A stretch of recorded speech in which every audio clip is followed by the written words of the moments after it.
Do flasim, kemi në mos gaboj për të folur edhe për vlerën biologjike të proteinave që mund ta sqarojmë që Sigurisht.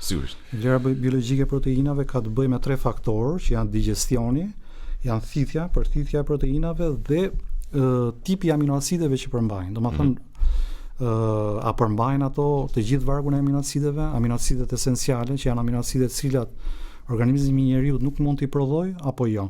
Dhe nëse i referohemi vlerës biologjike të proteina shtatëzore janë të rankuara në majën domethënë duke filluar nga veza, e cila është maja e piramidës. Maja e piramidës me vlerën biologjike më të lartë. Dhe pastaj kemi mishin e viçit, kemi mishin e pulës, mishin e viçit, peshkun, që të gjitha këto renditen mbi 80%.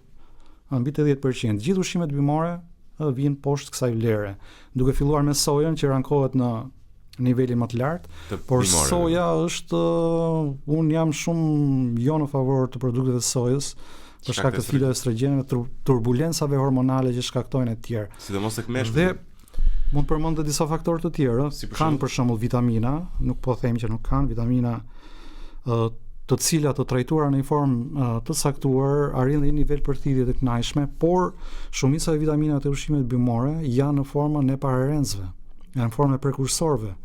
Për shembull, marrim vitaminën A.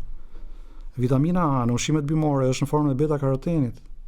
Është një prekursor i vitaminës A, kurse në ushqimet shtatëzore është në formë e retinolit, është një formë e pastë që organizmi e thith ashtu siç është, nuk ka nevojë ta përpunojë dhe ta shndrojë nga një prekursor në vitaminë A.